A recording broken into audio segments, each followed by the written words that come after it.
আন্তর্জাতিক মানবাধিকার দিবসে সোহরাওয়ার্দী উদ্যানে মায়ের ডাকের গণজমায়েত, গুম, খুন ও গণহত্যাকারীদের বিচার দাবি। আমার বাবার দোষটা কি ছিল যে আমার বাবাকে এভাবে গুম করা হয়েছে, বছরের পর বছর নিজের পরিবার থেকে দূরে রাখা হয়েছে? আমাদের এমন কি দোষ ছিল যে আমাদের বাবাকে আমরা দেখতে পারিনি? এখন থেকে জয় বাংলা আর জাতীয় স্লোগান নয়, হাইকোর্টের রায় আপিল বিভাগে স্থগিত, রাষ্ট্রপক্ষকে আপিলের অনুমতি। এখনো অপপ্রচার চালাচ্ছে ভারতের সাম্প্রদায়িক শক্তি, নির্বাচন বিলম্ব হলে বাংলাদেশ নিয়ে মাথাচাড়া দেবে নানা ষড়যন্ত্র। যত নির্বাচন বিলম্ব হবে তত বাংলাদেশে নানা ষড়যন্ত্র হবে। চট্টগ্রাম আদালতে হামলা মামলায় 8 আসামি ফের 5 দিনের রিমান্ডে, নড়াইলে মাশরাফি সহ 300 জনের নামে মামলা। লিটারে 8 টাকা বাড়ার পরপরই বাজারে সয়াবিন পর্যাপ্ত সরবরাহ, দাম বাড়াতেই কৃত্রিম সংকট সিন্ডিকেটের দাবি ক্রেতাদের। কুষ্টিয়ায় সরকারি চাল সংগ্রহে চরম অনিয়ম, অভিযোগের তীর খাদ্য বিভাগের কর্মকর্তাদের দিকে, বন্ধ মিলের নামে চাল সংগ্রহ। দেখছিলেন দেশ জনপদ সংবাদ শিরোনাম, সঙ্গে আছি আমি তাসনুভা তন্নি। আন্তর্জাতিক মানবাধিকার দিবস উপলক্ষে রাজধানীর সোহরাওয়ার্দী উদ্যানে আওয়ামী ফ্যাসিবাদী জুলুমের ভুক্তভোগীদের নিয়ে গণজমায়েত করছে মায়ের ডাক। দুপুর 1টায় গণজমায়েত শুরু হওয়ার কথা থাকলেও সকাল থেকেই জড়ো হন দেশের বিভিন্ন প্রান্ত থেকে আসা ভুক্তভোগীরা। বিগত স্বৈরাচার শাসকের আমলে হওয়া গুম, গণহত্যার শিকার ও জুলাই আন্দোলনে আহত সহ নিহতদের পরিবার এই জমায়েতে অংশ নিচ্ছে। ভুক্তভোগীরা বলেন, যারা গুম হয়েছে তাদের ফিরে পাওয়ার আহ্বান সহ নিহতদের বিচার করতে হবে। এই জমায়েতে বিভিন্ন রাজনৈতিক দলের নেতাদের পাশাপাশি বৈষম্য বিরোধী ছাত্র আন্দোলনের সমন্বয়করাও উপস্থিত আছেন। আমি বিচারের দাবি চাই, আমি কিছু চাই না। আজ তো আমার ছেলে রে রাখতাম, আইলাম না, আমার ছেলে মেয়েকে রাখে দিয়ে চলে আইলো। পুলিশের গুলিতে আহত হই, পুলিশের গুলিতে আপনার 2 হাতে গুলিবিদ্ধ হই। এখন এক হাত কোন রকম আমি চলাফেরা করতে পারতেছি, বাকি আর এক হাত সম্পূর্ণরূপে অকাজ হয়ে গেছে। যারা আমাদেরকে অন্যায়ভাবে আমাদের মেরুদণ্ডের হাড় ভাঙলো, আমার ভাইয়ের পা ভাঙলো, কারো চোখ গেল, এর যেন সুষ্ঠু বিচার হয়। 2013 সালের ডিসেম্বরের 2 তারিখ আমার বাবাকে গুম করা হয়। আজ পর্যন্ত তার কোনো খোঁজ পাওয়া যায়নি। আমরা ছোট থেকে বড় হয়ে গেছি। মায়ের ডাকের ভুক্তভোগী গণজমায়েতে অংশ নিচ্ছেন ক্ষতিগ্রস্ত পরিবার সহ বিভিন্ন দল ও সংগঠনের নেতারা। আমরা সরাসরি যুক্ত হচ্ছি সেখানে। উপরে হাত বেঁধে ফেলে, উপর থেকে ফেলে, ছাদ থেকে ফেলে দিয়ে হত্যা করেছে। নিচে পড়ার সাথে সাথেই তো আমার বাবা হত্যার শিকার হননি। হত্যা নিশ্চিত করার জন্য তার মাথাকে থেতলে দেওয়া হয়েছে। আমরা সেই সময়ের কথা যখন মনে পড়ে, আজকে এখানে এসে আমাকে কিন্তু একদিক থেকে সৌভাগ্যবান মনে হচ্ছে। আমি আমার পিছনে বসা বাবাকে না পাওয়া একটা মেয়ের কথা দেখছিলাম আর চিন্তা করছিলাম সেই রাতের কথা। কারণ সেই রাতে যখন আমি জানতে পারলাম আমার বাবাকে হত্যা করা হয়েছে, শহীদ করা হয়েছে, তখন আমি আমার ভাইকে ফোন করছিলাম, যিনি সাংবাদিকতার সাথে জড়িত ভাই। সব সাংবাদিকদের বলেন যেন আমার বাবার লাশটা যেন অন্তত তারা গুম করতে না পারে। সেদিক থেকে আজকে এখানে এসে আমাকে অন্তত সৌভাগ্যবান মনে হচ্ছে। আমি শেষ পর্যায়ে আমার বাবাকে পেয়েছিলাম, তার জানাজায় অংশগ্রহণ করার সুযোগ হয়েছিল। তা নাহলে আজকেও আমাকে এই গুম পরিবারের সদস্য হিসাবেই হয়তো এখানে এসে কথা বলতে হতো। আজকে এখানে উপস্থিত আছেন আমাদের তথ্য উপদেষ্টা নাহিদ এবং রাজনৈতিক নেতৃবৃন্দ। আমরা একজন ভিকটিম পরিবারের সন্তান হিসাবে বলতে চাই, সংস্কার তো চাই রাষ্ট্রের, কিন্তু তার আগে বিচার চাই। এই খুনি হাসিনা যার ক্ষমতার মসনদে টিকে থাকার জন্য এরকম মানুষকে হত্যার শিকার হয়েছে, আমরা সেই বিচার প্রক্রিয়া আগে দেখতে চাই। রাষ্ট্রের সংস্কারের আগে আমাদের কাছে সেই খুনি হাসিনার বিচারটা বেশি গুরুত্বপূর্ণ। দর্শক, এতক্ষণ আমরা সরাসরি যুক্ত ছিলাম সোহরাওয়ার্দী উদ্যানে মায়ের ডাকের গণজমায়েতে। জয় বাংলা হবে বাংলাদেশের জাতীয় স্লোগান। হাইকোর্টের এই রায় স্থগিত করেছেন আপিল বিভাগ। সেই সঙ্গে রাষ্ট্রপক্ষকে হাইকোর্টের রায়ের বিরুদ্ধে আপিল করার অনুমতি দিয়েছেন সর্বোচ্চ আদালত। মঙ্গলবার সকালে প্রধান বিচারপতি সৈয়দ রেফাত আহমেদের নেতৃত্বে 4 বিচারপতির আপিল বেঞ্চ এই সিদ্ধান্ত জানান। জয় বাংলাকে জাতীয় স্লোগান ঘোষণা চেয়ে করা এক রিটের শুনানি শেষে 2020 সালের 10 মার্চ হাইকোর্ট ওই রায় দেন। রায়ে জয় বাংলা বাংলাদেশের জাতীয় স্লোগান এবং জাতীয় দিবস, সরকারি অনুষ্ঠান ও শিক্ষা প্রতিষ্ঠানে স্লোগানটি উচ্চারণের জন্য পদক্ষেপ নিতে বলা হয়। হাইকোর্টের ওই রায়ের বিরুদ্ধে মন্ত্রিপরিষদ সচিব সহ অন্যরা চলতি বছর লিভ টু আপিল করেন।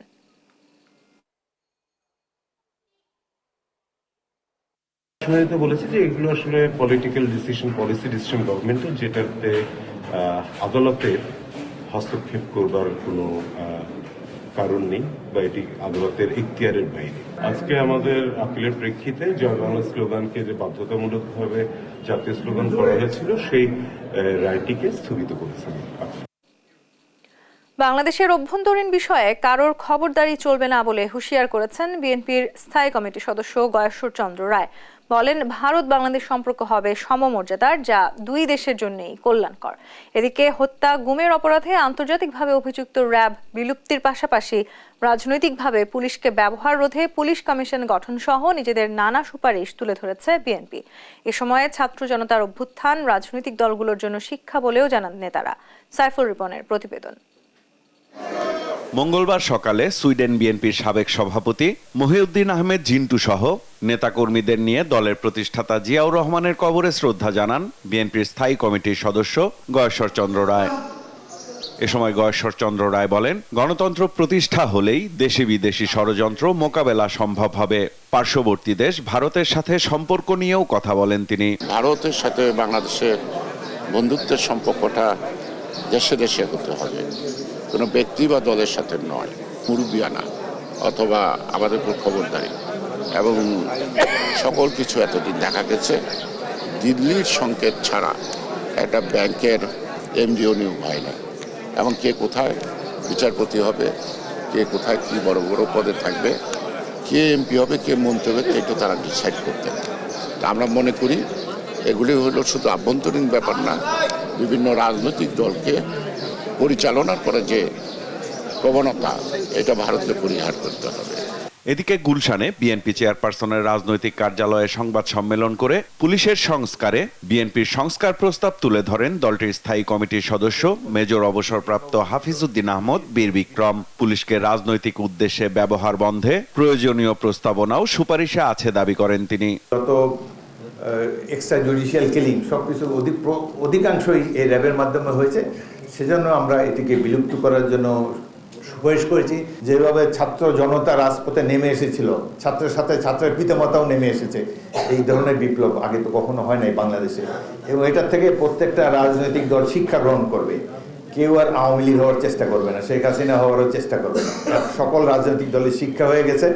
কোনো রাজনৈতিক দল জনগণ কর্তৃক নির্বাচিত হয়ে যদি সীমা লঙ্ঘন করে, এই দেশের লড়াকু সচেতন জনগণ তার বিরুদ্ধে আবার রাজপথে নেমে তাদেরকে যথাস্থানে প্রতিস্থাপিত করবে। এদিকে গুলশানের উদয় টাওয়ারে এক সংবাদ সম্মেলনে দেশের বিরুদ্ধে যে কোনো ষড়যন্ত্র ঐক্যবদ্ধভাবে মোকাবেলার প্রত্যয় জানান বিএনপির যুগ্ম মহাসচিব শহীদউদ্দিন চৌধুরিয়ানী। আমাদের দেশের বিরুদ্ধে আজকে বিদেশি সংস্কৃতি শুধু নয়, বিভিন্ন ধরনের ষড়যন্ত্র আজকে হচ্ছে। আপনারা লক্ষ্য করে থাকবেন, যারা পালিয়ে গিয়েছে দেশের বিরুদ্ধে, দেশের স্বাধীনতা এবং সার্বভৌমত্বের বিরুদ্ধে ভিন দেশের সঙ্গে একত্রিত হয়ে আজকে তারা সেই ষড়যন্ত্রে লিপ্ত রয়েছে, যার কারণে আজকে সবার আগে বাংলাদেশ আমরা প্রাধান্য দিচ্ছি। দেশীয় সংস্কৃতিকে উৎসাহিত করতে সবার আগে বাংলাদেশ নামক সামাজিক ও সাংস্কৃতিক সংগঠনের আয়োজনে আগামী 16 ডিসেম্বর রাজধানীর মানিক মিয়া এভিনিউয়ে কনসার্ট আয়োজনের তথ্যও জানান তিনি। আগামী 16 ডিসেম্বর মানিক মিয়া এভিনিউতে বাংলাদেশের গান, বাংলাদেশের সংস্কৃতির মধ্য দিয়ে আপনাদের সামনে, জাতির সামনে, প্রজন্মের সামনে তুলে ধরছি এবং তুলে ধরব। সাইফুল রিপন, দেশ টিভি, ঢাকা। শেখ হাসিনার পতনে বাংলাদেশের বিরুদ্ধে অপপ্রচার চালাচ্ছে ভারতের গণমাধ্যম ও সাম্প্রদায়িক শক্তি, এমন মন্তব্য করেছেন বিএনপির সিনিয়র যুগ্ম মহাসচিব রুহুল কবির রিজভী। আর দলটির স্থায়ী কমিটির সদস্য ডক্টর খন্দকার মোশাররফ হোসেন বলেন, একটি মহল চেষ্টা করে যাচ্ছে সংস্কারের নামে নির্বাচন পেছাতে, কিন্তু ভোটের যত দেরি হবে দেশ নিয়ে ষড়যন্ত্র ততই বাড়বে। মঙ্গলবার রাজশাহী ও কুমিল্লায় আলাদা অনুষ্ঠানে এসব কথা বলেন তারা। সহকর্মীদের তথ্য ছবিতে আপন অপর রিপোর্ট। রাষ্ট্র কাঠামো মেরামতের ৩১ দফা ও জনসম্পৃক্তি নিয়ে মঙ্গলবার সকালে কুমিল্লায় প্রশিক্ষণ কর্মশালা করে বিএনপি। কর্মশালা উদ্বোধন করেন দলের স্থায়ী কমিটির সদস্য ডক্টর খন্দকার মোশাররফ হোসেন। বলেন, একটি মহল সংস্কারের নামে নির্বাচন পেছানোর চেষ্টা করছে। দ্রুত নির্বাচনের রোড ম্যাপ চেয়ে তিনি বলেন, ভোট আয়োজনে যত দেরি হবে দেশ নিয়ে ষড়যন্ত্র ততই বাড়বে। আমরা একটু সন্দেহ করছি যে একটি মহল চেষ্টা করছে যে সংস্কার নাম দিয়ে নির্বাচনে বিলম্ব করা। আমরা এই ব্যাপারে কিন্তু পাবলিকলি জনসম্মুখে আমরা ঘোষণা করেছি যে যত নির্বাচন বিলম্ব হবে তত বাংলাদেশে নানা ষড়যন্ত্র হবে। এদিন রাজশাহীতে দেশি পণ্য কিনে হও ধন্য এই ব্যানারে রাজশাহীর ভুবন মোহন পার্কে এক অনুষ্ঠানে যোগ দেন বিএনপির সিনিয়র যুগ্ম মহাসচিব রুহুল কবির রিজভী। তিনি বলেন, শেখ হাসিনা ভারতে পালিয়ে যাওয়ায় সেদেশের শাসক গোষ্ঠী মনে কষ্ট পেয়ে অপতথ্য ও গুজব ছড়িয়ে বেড়াচ্ছে।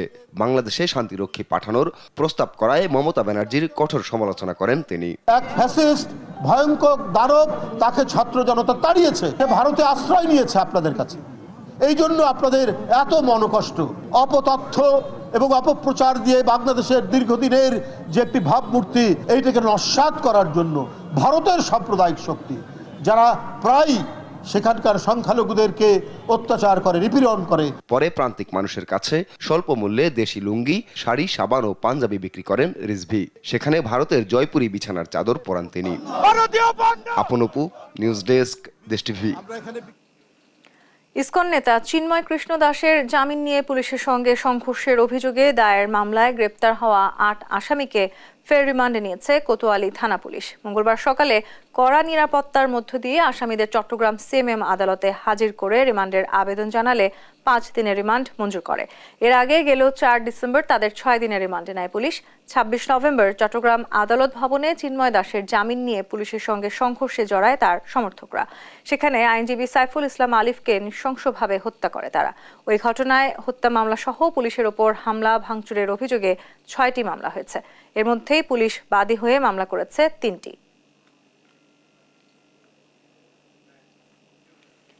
বৈষম্য বিরোধী ছাত্র আন্দোলনে হামলার অভিযোগে নড়াইলের লোহাগড়ায় মাশরাফি সহ 295 জনের নাম উল্লেখ সহ অজ্ঞাত 300 জনকে আসামি করে মামলা হয়েছে। সোমবার রাতে বৈষম্য বিরোধী ছাত্র আন্দোলন নড়াইল জেলা শাখার মুখ্য সংগঠক কাজী ইয়াজুর রহমান বাবু বাদী হয়ে লোহাগড়া থানায় মামলাটি করেন।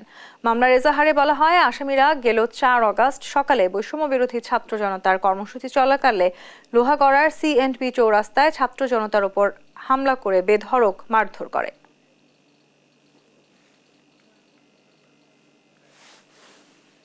চট্টগ্রাম 6 আসনের সাবেক সংসদ সদস্য এবিএম ফজলে করিম চৌধুরীকে রাউজান ও বোয়ালখালী থানার 4 মামলায় গ্রেপ্তার দেখিয়ে কারাগারে পাঠিয়েছে আদালত। মঙ্গলবার চট্টগ্রাম চিফ জুডিশিয়াল ম্যাজিস্ট্রেট কাজী শহীদুল ইসলামের আদালত এই আদেশ দেন। গেল 12 সেপ্টেম্বর ভারতে পালিয়ে যাওয়ার সময় আখাউড়া সীমান্ত থেকে ফজলে করিমকে আটক করে বিজিবি।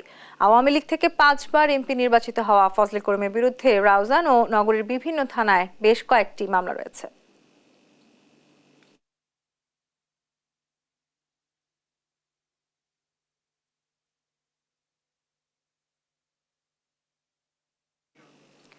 দাম বৃদ্ধির পর বাজারে বেড়েছে বোতলজাত সয়াবিন তেলের সরবরাহ। সোমবার রাতে ঘোষণার সঙ্গে সঙ্গে কুষ্টিয়া, বগুড়া সহ বিভিন্ন জেলায় কাটতে শুরু করে তেল সংকট। ভোক্তাদের অভিযোগ, দাম বাড়াতেই কৃত্রিম সংকট তৈরি করে সিন্ডিকেট। তবে এখনও চট্টগ্রাম, রাজশাহী সহ অনেক জায়গায় বাড়েনি সরবরাহ।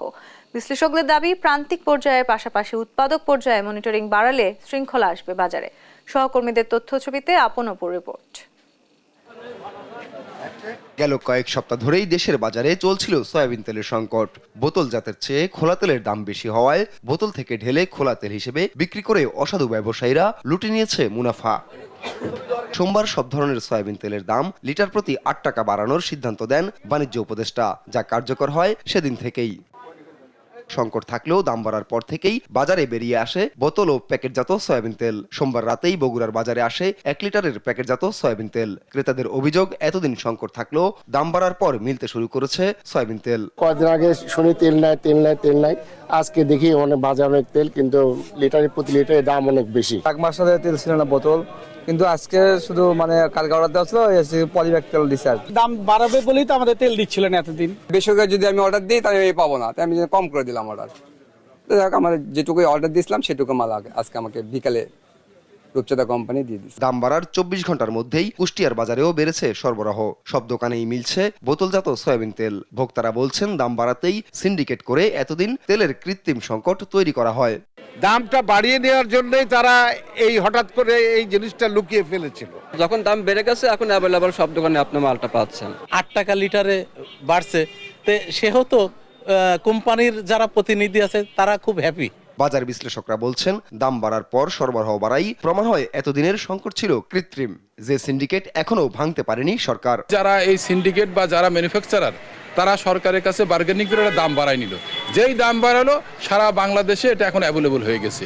তাহলে এটাতে বোঝা যায় যে এখানে একটা মস্ত বড় একটা সিন্ডিকেট আছে। তবে এখনো সংকট কাটেনি চট্টগ্রাম, রাজশাহী সহ বিভিন্ন জেলায়। দোকানিরা বলছেন 2 সপ্তাহ ধরে অর্ডার দিলেও পাচ্ছেন না বোতলজাত সয়াবিন তেল। এখানেও অভিযোগের তীর সিন্ডিকেটের দিকে। যেভাবে জিম্মি করে ফেলকে মানুষকে, আমাদেরকেও তো পুরো মানে অসহায় বানাই দিচ্ছে। বেশ কিছু দোকানে জিজ্ঞাসা করলাম, ওরা অ্যাভেলেবল সাপ্লাইও পাচ্ছে না, কাস্টমারকেও দিতে পারছে না। আমাদের চাহিদা ধরেন 50 কার্টুন পাচ্ছি, 2 কার্টুন 3 কার্টুন। কোম্পানিদের কাছে আমরা অর্ডার দিচ্ছি কিন্তু কোম্পানিরা তেল আমাদের শতভাগ দিতে পারছেন। সংকট নিরসন ও বাজারে শৃঙ্খলা ফেরাতে শুধু প্রান্তিক পর্যায়ে নয়, উৎপাদক পর্যায়েও মনিটরিং জোরদারের দাবি ভোক্তাদের। আপন অপু, নিউজ ডেস্ক, দেশ টিভি। প্রিমিয়ার বিশ্ববিদ্যালয়কে চট্টগ্রাম সিটি কর্পোরেশনের নিয়ন্ত্রণে পরিচালনা করা হবে বলে জানিয়েছেন চট্টগ্রাম সিটি কর্পোরেশনের মেয়র ডাক্তার শাহাদাত হোসেন। মঙ্গলবার দুপুরে চসিক কার্যালয়ে ইউনিভার্সিটির মালিকানা, প্রশাসনিক জটিলতা এবং শিক্ষার্থীদের ভবিষ্যৎ নিয়ে সংবাদ সম্মেলনে এই কথা বলেন তিনি। 2003 সালেও চসিকের নিজস্ব ফান্ডে 47 কোটি টাকা দিয়ে বিশ্ববিদ্যালয়টির জন্য জমি কেনা হয়, কিন্তু বিশ্ববিদ্যালয়টি পরবর্তীতে বেদখল হয়ে যায়। ইউনিভার্সিটিকে আবারও সুশৃঙ্খল এবং স্বচ্ছভাবে পরিচালনা করতে চসিক প্রতিশ্রুতিবদ্ধ বলেও জানান মেয়র।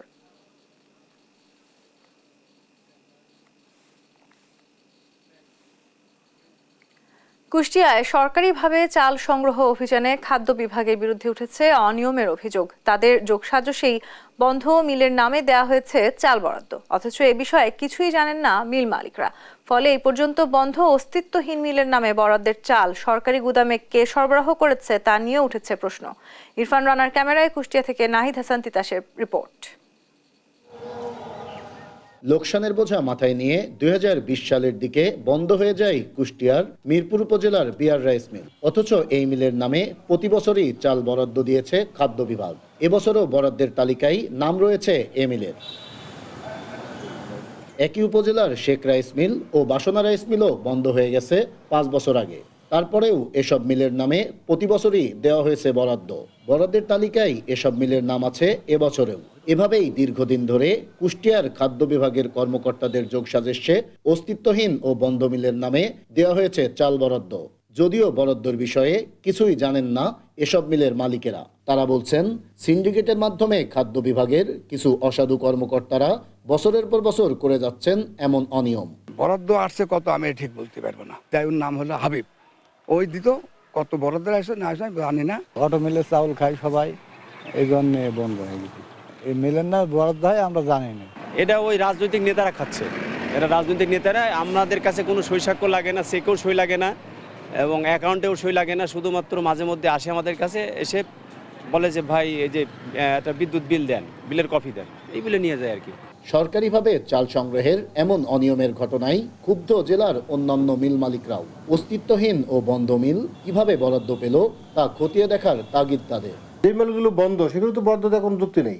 আমি মনে করি এগুলো খাদ্য যে ডিস্ট্রিবিউট আছে উনি তদারকি যদি করে দেখে যে কোন কোন মিলগুলো বন্ধ আছে, সেই বন্ধ মিলের কোনো বরাদ্দ দেওয়ার কোনো প্রয়োজন নেই। বন্ধ মিলের উপরে যদি তার কাগজপত্র বন্ধ থাকে তাহলে তার কিন্তু আর কোনো যুক্তি আসে না।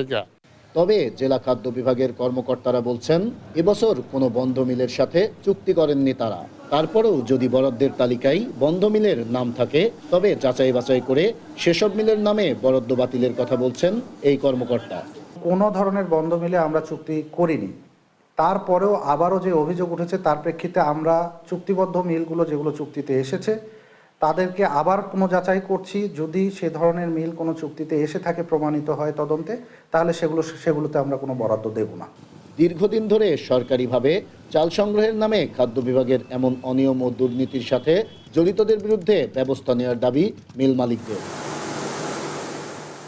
নাহিদ হাসান তিতাস, দেশ টিভি, কুষ্টিয়া। জয়পুরহাটের রাকিবুল ইসলাম রকি কাজ করতেন নারায়ণগঞ্জের একটি পোশাক কারখানায়। বৈষম্য বিরোধী আন্দোলনের সময় ছুটিতে এসেও ঘরে বসে থাকতে পারেননি তিনি। প্রতিবাদে নেমে পড়েন রাজপথে। 4 আগস্ট জেলার 0 পয়েন্টে পুলিশের গুলিতে হারান ডান চোখের দৃষ্টিশক্তি। কর্ম হারিয়ে ও চিকিৎসার অভাবে মানবেতর দিন কাটছে রকির পরিবারের। রেজাউল করিম রেজার প্রতিবেদন, জানাচ্ছেন লুৎফর কবির। জয়পুরহাট শহরের জানিয়ার বাগান এলাকার হোটেল শ্রমিক মোখলেসুর ও গৃহিণী রহিমা দম্পতির ছেলে রাকিবুল ইসলাম রকি জুলাই আগস্টের ছাত্র জনতার আন্দোলন চলাকালে পোশাক কারখানা থেকে ছুটি পেয়ে আসেন বাড়িতে। ছুটিতে এসেও গেল 4 আগস্ট ছাত্র জনতার মিছিলের শব্দ শুনতে পেয়ে ঘরে বসে থাকতে পারেননি রকি। 6 মাসের নববধূকে রেখে প্রতিবাদে সামিল হতে নেমে পড়েন রাজপথে। ওই দিনই শহরের রেলগেট এলাকায় ছাত্র জনতার আন্দোলনে পুলিশের ছোড়া 65টি ছড়ার গুলি রকির চোখ সহ শরীরের বিভিন্ন স্থানে এসে বেঁধে এতে সম্পূর্ণ হারিয়ে ফেলেন ডান চোখের দৃষ্টিশক্তি। ক্ষতিগ্রস্ত হয় বাম চোখ সহ শরীরের নানা অঙ্গ। 4 আগস্ট অনেক সময় দেখি আস্থা হইচই, পরে বাসা থেকে বের দেখি ছাত্র ভাইরা মিছিল করতেছে। ওদের সঙ্গে আমি মিছিলে যোগদান করে জয়পুরহাটে 0 পয়েন্টে এলগেটে যাই। পরে পুলিশ টিয়ার ছেড়ে পরে ওভার বুলেট আর ছিটাগুলি মারে। সেটাগুলো আমার গায়ে 65টা লাগে পুরো শরীরে, এমনকি ডান চোখেও লাগে আমার। এদিকে ছেলের চিকিৎসা নিয়ে সময় দিতে গিয়ে বাবাকে হারাতে হয়েছে হোটেলের শ্রমিকের কাজ। দরিদ্র পরিবারটি এখন পার করছে মানবেতর জীবন। সরকারের কাছে আমার একটা আবেদন, আমার সন্তানের যদি সুচিকিৎসাটা করে সরকার। আর আমরা গরিব, আমার স্বামী হলো হোটেলে কাজ করতে, এখন কাজ কাম নাই, ছেলের সাথে দৌড়াদৌড়ি করতে কাজও চলে গেছে। এতদিনেও মেলেনি কোনো সরকারি সহায়তা। রকির উন্নত চিকিৎসার ব্যবস্থা এবং আর্থিক সহায়তার আবেদন করেন প্রতিবেশীরা। চোখটা বর্তমান দেখতে পায় না, অনেক সরকার থেকে যদি কোনো অনুদান পাইতো তাহলে খুব উপকার হতো আর কি। তার সুচিকিৎসার জন্য জয়পুরহাট জেলাবাসী এবং আমার প্রতিবেশী হিসাবে জেলা প্রশাসক সহ সংশ্লিষ্ট কর্তৃপক্ষের নিকট বিনীতভাবে আবেদন করছি। চিকিৎসার জন্য স্থানীয় হাসপাতালে ব্যবস্থা করা সহ সহযোগিতার আশ্বাস দিয়েছে জেলা প্রশাসন। আর সরকারিভাবে যে সহায়তা আসছে, টাইম টু টাইম যে নির্দেশনা আছে, আমরা সেই নির্দেশনা মোতাবেক তাদের জন্য সহায়তা, তাদের খোঁজ খবর রাখা, তাদের চিকিৎসার জন্য ব্যবস্থা করা, এটা করছি। ছাত্র জনতার আন্দোলনে বুলেটের সামনে বুক পেতে দেশের জন্য আত্মত্যাগ করেছেন অনেকেই হারিয়েছেন চোখ, হাত পা সহ নানা অঙ্গ। দেশের মানুষের যৌক্তিক আন্দোলনে সামিল হয়ে অঙ্গ হারানো রকিরা চিকিৎসা ও কর্মসংস্থানের অভাবে পরিবার ও সমাজের কাছে বোঝা না হয়ে দাঁড়াক, এমনটাই প্রত্যাশা সবার। নিউজ ডেস্ক, দেশ টিভি। নারায়ণগঞ্জে বৈষম্য বিরোধী ছাত্র আন্দোলনের সমন্বয়কদের গাড়িতে হামলার ঘটনায় 2 ছিনতাইকারীকে আটক করেছে পুলিশ। মঙ্গলবার ভোরে নারায়ণগঞ্জের পিরোজপুর এলাকায় এই অভিযান চালানো হয়। এ সময় লুট হওয়া মালামাল উদ্ধারের পাশাপাশি বাকি আসামিদের গ্রেপ্তারে অভিযান চলমান রয়েছে জানায় পুলিশ। গেল রোববার রাতে সোনারগাঁয়ে ছিনতাইকারীর হামলার শিকার হয়েছিলেন বৈষম্য বিরোধী ছাত্র আন্দোলনের কেন্দ্রীয় সমন্বয়করা।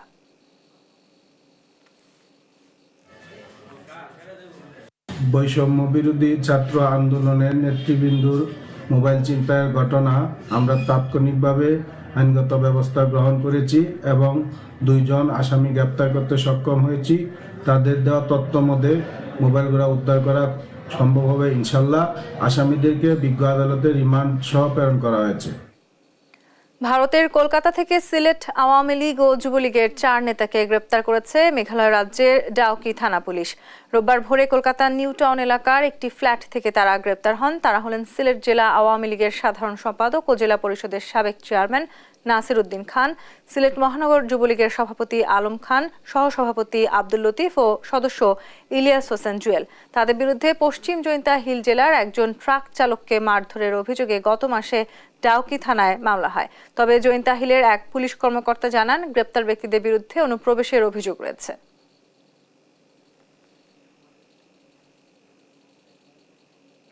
ভারতীয় কোস্টগার্ডের হাতে ছিনতাই হওয়া বাংলাদেশি জাহাজের নাবিকদের স্বজনরা রয়েছে উদ্বেগ উৎকণ্ঠায়। যত দ্রুত সম্ভব স্বজনদের ফিরে পেতে চান তারা। এই মুহূর্তে জাহাজ দুটি বাংলাদেশ জলসীমা থেকে 230 নটিক্যাল মাইল দূরে ভারতের উড়িষ্যা রাজ্যের প্যারাদ্বীপ বন্দরে নোঙর করা আছে। জাহাজ মালিক পক্ষ বলছে সরকারি পর্যায়ে উদ্যোগ না নিলে জাহাজগুলো ছাড়বে না বলে জানিয়ে দিয়েছে ভারতীয় কোস্ট গার্ডের সদস্যরা। এর আগে গেল সোমবার দুপুরে খুলনায় বাংলাদেশের সমুদ্র সীমা থেকে ৭৯ জেলে নাবিক সহ বাংলাদেশি 2টি মাছ ধরার জাহাজ ধরে নিয়ে যায় ভারতীয় কোস্ট গার্ড। ওরা যখন সাগরে যায় ওদের সাথে আমাদের কোনো কথা হয় না, যখন জাহাজটা ছাড়ে তখন কথা হয়। এখন এই জন্য আসছি অফিসে কথা বলবো যে আসলে ওনারা কি জানছেন। আমাদের পরিবারটা একটু ভাঙ্গা পড়ছে, কেন আমাদের লোক সংখ্যা একটু বেশি কি জাহাজে, যার জন্য পরিবারটা একটু ভাঙ্গা পড়ছে। আমার ভাই 17 তারিখ শেষ দিন আমার সাথে দেখা করে এখান থেকে গেছে। 17 তারিখের পরে আজ জাহাজ যোগাযোগ হয় না, তো এখনো যেন আসেন। আমি 2-3 দিন যাবত ঘোরাফেরা করতেছি, কালকে কিছুটা জানতে পারছি যে মেঘনা 5 ভারতে ধরে নিয়ে গেছে। বাগেরহাটে বাল্যবিবাহ বন্ধে কিশোরী ও অভিভাবকদের সচেতন করতে সম্ভাবনার উৎসব অনুষ্ঠিত হয়েছে। মঙ্গলবার সকালে বাগেরহাটের খান জাহান আলী ডিগ্রি কলেজ মাঠে এই অনুষ্ঠান আয়োজন করা হয়। এতে শিক্ষার্থী, অভিভাবক ও পেশাজীবীরা অংশ নিয়ে বাল্যবিবাহের কুফল এবং সফল জীবনের জন্য ভবিষ্যৎ পরিকল্পনা তুলে ধরেন। উৎসবে 20টি পেশাজীবী প্রতিষ্ঠানের স্টলে শিক্ষার্থীরা বাল্যবিবাহ না করার শপথ নেন। মহিলা বিষয়ক অধিদপ্তর, ইউনিসেফ ও UNFP এর আয়োজনে 6টি দেশের 30 জন প্রতিনিধি অংশ নেয়।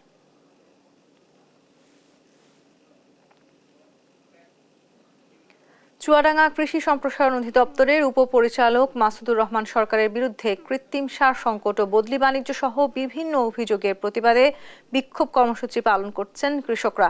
মঙ্গলবার সকাল 10টা থেকে এই কর্মসূচি পালন করে কৃষকরা। তারা বলেন, জেলায় সার সংকট রয়েছে, কিন্তু চুয়াডাঙ্গা কৃষি সম্প্রসারণ অধিদপ্তর কোনো পদক্ষেপই নিচ্ছে না। উল্টো উপপরিচালক দাবি করছেন কোনো সার সংকট নেই, অথচ চাহিদা মতো সার পাচ্ছে না কৃষক। এজন্য বাড়তি দামে সার কিনতে হচ্ছে তাদের।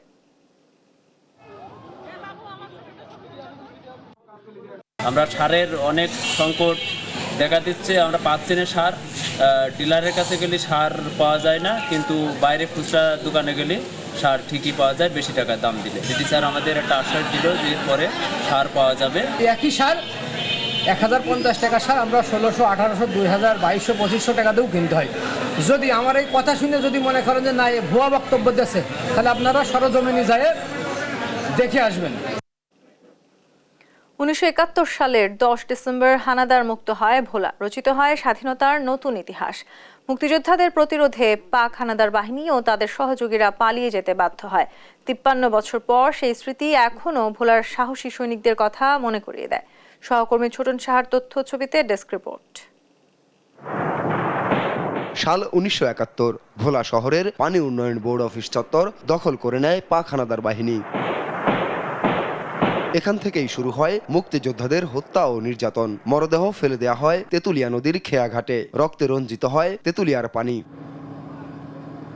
বহু নারীকে ক্যাম্পে ধরে এনে করা হয় নির্মম নির্যাতন, এরপর হত্যা করা হয় নির্বিচারে। ভোলার গুইঙ্গার ঘাট, দৌলত খান বাংলা বাজার, বোরহানুদ্দিনের দেউলা ও চরফ্যাশন বাজারে পাক হানাদার বাহিনীর সঙ্গে যুদ্ধে শতাধিক মুক্তিযোদ্ধা শহীদ হন। পরবর্তীতে তাদের গণকবর দেয়া হয়, যা এখন বধ্যভূমি নামে পরিচিত। 10 ডিসেম্বর মুক্তিযোদ্ধাদের প্রতিরোধের মুখে পাক হানাদার বাহিনী ক্যাম্প থেকে পালিয়ে যায়। ওই দিন ভোলার আকাশে উড়ানো হয় স্বাধীন বাংলাদেশের পতাকা। উৎসবের শহরে পরিণত হয় ভোলা, রচিত হয় নতুন ইতিহাস। আজানের পরপরই তারা ভোলার থেকে রওনা করে এই ভোলা লঞ্চঘাট নামে একটা জায়গা আছে, ওইখানে গিয়ে তারা ইলিয়াস মাস্টার সাহেবের একটা কার্গো, স্টিল বডি কার্গো, ওই স্টিল বডি কার্গোতে তারা রওনা হচ্ছিল। ঠিক তারপরই আমরা তাদেরকে ভোলা খালের দুই পাশ থেকে আক্রমণ করি এবং তাদেরকে আমরা ভোলা খালের থেকে একদম খেয়াঘাটের পর পর্যন্ত আমরা ফায়ার করতে করতে যাই। যখন মিলিটারিরা তিরিনা লঞ্চ যখন ওই রামদাসপুরার পাশে দিয়ে চাঁদপুরের দিকে রওনা দেয়, তখন আমরা আর দেরি না করিয়া আমরা সোজা ভোলা এসে উপস্থিত হই। 10 ডিসেম্বর হানাদার মুক্ত হওয়ার পরে আমাদের ভোলায় আমাদের মুক্তিযোদ্ধারা মিছিল করেছে, অস্ত্র সহ মিছিল করে সারা সকাল থেকে সন্ধ্যা অবধি মিছিল করেছে। ভোলা মুক্ত দিবস উপলক্ষে র্যালি ও আলোচনা সভা সহ বর্ণাঢ্য অনুষ্ঠানের আয়োজন থাকবে বলে জানান জেলা প্রশাসক। 1971 সালে 10 ডিসেম্বর পাকিস্তানি বর্বর বাহিনী রাজাকার বাহিনীকে পরাজিত করে এই ভোলা সেদিন মুক্ত হয়েছিল। এটি ভোলা জেলার জন্য একটি ঐতিহাসিক দিন এবং আমরা জেলা প্রশাসনের পক্ষ থেকে এই দিনটি পালনের জন্য ইতিমধ্যে সিদ্ধান্ত নিয়েছে। 1971 সালের সেই স্মৃতি আজও জীবন্ত ভোলার মানুষের মনে। নিউজ ডেস্ক, দেশ টিভি। নানা আয়োজনে কুষ্টিয়ায় পালন করা হয়েছে বিশ্ব মানবাধিকার দিবস। মঙ্গলবার সকাল 11:30টায় কুষ্টিয়া প্রেস ক্লাবের সামনে দিবসের কর্মসূচি শুরু হয়। এ সময় মানবাধিকার রক্ষায় সবাইকে সচেতনভাবে কাজ করার আহ্বান জানান বক্তারা। অনুষ্ঠানে মানবাধিকার কর্মী, সাংবাদিক সহ বিভিন্ন শ্রেণী পেশার মানুষ অংশ নেয়।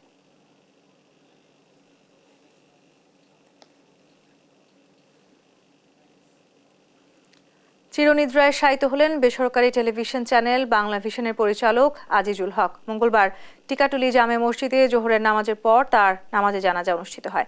পরে আজিমপুর কবরস্থানে চিরনিদ্রায় সমাহিত করা হয় তাকে। রোববার রাতে সিঙ্গাপুরের মাউন্ট এলিজাবেথ হাসপাতালে চিকিৎসাধীন অবস্থায় মারা যান আজিজুল হক। সোমবার রাতে তার মরদেহ দেশে এসে পৌঁছায়। তিনি বাংলা ভিশনের চেয়ারম্যান আব্দুল হকের বড় ছেলে। মোহাম্মদ আজিজুল হকের মৃত্যুতে বিভিন্ন রাজনৈতিক দল, সামাজিক সংগঠন, ব্যবসায়ী নেতৃবৃন্দ ও গণমাধ্যমের কর্ণধারগণ শোক জানিয়ে তার বিদেহী আত্মার মাগফিরাত কামনা করেন।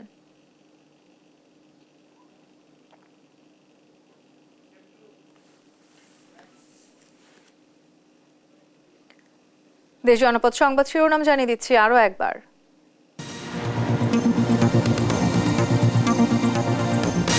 আন্তর্জাতিক মানবাধিকার দিবসে সোহরাওয়ার্দী উদ্যানে মায়ের ডাকের গণজমায়েত, গুম, খুন ও গণহত্যাকারীদের বিচার দাবি। 15 বছরের ফ্যাসিস্ট আমলে সকল নির্যাতিত মানুষ একত্রিত হয়ে রাস্তায় নেমে এসেছিল। আমাদের যত জুলাই অভ্যুত্থানে যত আহত আছেন, প্রত্যেকের যারা হামলাকারী ছিলেন সকলকে বিচারের আওতায় আনতে হবে। এখন থেকে জয় বাংলা আর জাতীয় স্লোগান নয়, হাইকোর্টের রায় আপিল বিভাগে স্থগিত, রাষ্ট্রপক্ষকে আপিলের অনুমতি। এখনো অপপ্রচার চালাচ্ছে ভারতের সাম্প্রদায়িক শক্তি। নির্বাচন বিলম্ব হলে বাংলাদেশ নিয়ে মাথাচাড়া দিবে নানা ষড়যন্ত্র। যত নির্বাচন বিলম্ব হবে তত বাংলাদেশে নানা ষড়যন্ত্র। চট্টগ্রাম আদালতে হামলা মামলায় 8 আসামি ফের 5 দিনের রিমান্ডে। নড়াইলে মাশরাফি সহ 300 জনের নামে মামলা। লিটারে 8 টাকা বাড়ার পরপরই বাজারে সয়াবিন পর্যাপ্ত সরবরাহ, দাম বাড়াতেই কৃত্রিম সংকট সিন্ডিকেটের দাবি ক্রেতাদের। কুষ্টিয়ায় সরকারি চাল সংগ্রহে চরম অনিয়ম, অভিযোগের তীর। খাদ্য বিভাগের কর্মকর্তাদের দিকে বন্ধ মিলের নামে চাল সংগ্রহ। এই ছিল এখনকার দেশ জনপদ সংবাদ। পরের বুলেটিন দেখার আমন্ত্রণ রইল। এছাড়া দেশ টিভির সর্বশেষ সব খবর পেতে ভিজিট করুন www.desh.tv। ফেসবুকে আমাদের সঙ্গে যুক্ত থাকুন দেশ টিভি অথবা দেশ টেলিভিশন পেজে। সর্বশেষ সব ভিডিও পেতে ইউটিউবে আমাদের হ্যান্ডেল @দেশ টেলিভিশন অথবা @দেশ টিভি নিউজ লিখে সার্চ করুন। ধন্যবাদ।